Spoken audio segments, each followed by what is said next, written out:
মসজিদের ভিতরেই বিয়ে, আর চারিদিকে ছিটিয়ে দেওয়া হচ্ছে খুরমা আর খেজুর। মুহূর্তটা দেখে প্রথমে আমি নিজেই অবাক হয়ে গেছিলাম, কারণ জীবনে এই প্রথম নিজের চোখে মসজিদে বিয়ের আকদ আর অলিমার এমন সুন্দর আয়োজন দেখলাম।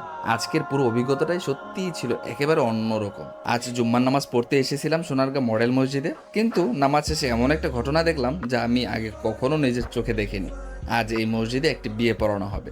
নামাজ শেষ হতেই ইমাম সাহেব ঘোষণা দিলেন সবাই যেন একটু বসে থাকেন। এরপর ধীরে ধীরে সবাই সুন্দর করে বসে গেলেন। এক পাশে বর, বরের বাবা, অন্য পাশে কনের বাবা, আর মাঝখানে হুজুর। জানতে পারলাম ছেলেটি বাংলাদেশ প্রকৌশল বিশ্ববিদ্যালয় অর্থাৎ বুয়েটে পড়াশোনা করে এবং তাদের বাসা নারায়ণগঞ্জের সানারপাড়া এলাকায়। বিয়ে শুরু করার আগে হুজুর উপস্থিত সবার উদ্দেশ্যে দাম্পত্য জীবন নিয়ে অনেক সুন্দর নসিহত করলেন, কিভাবে স্বামী স্ত্রী একে অপরের প্রতি দায়িত্বশীল হবে, ভালোবাসা আর সম্মানের মাধ্যমে সংসার গড়ে তুলবে। সে মূল্যবান কথাগুলো সবার উদ্দেশ্যে বলবেন।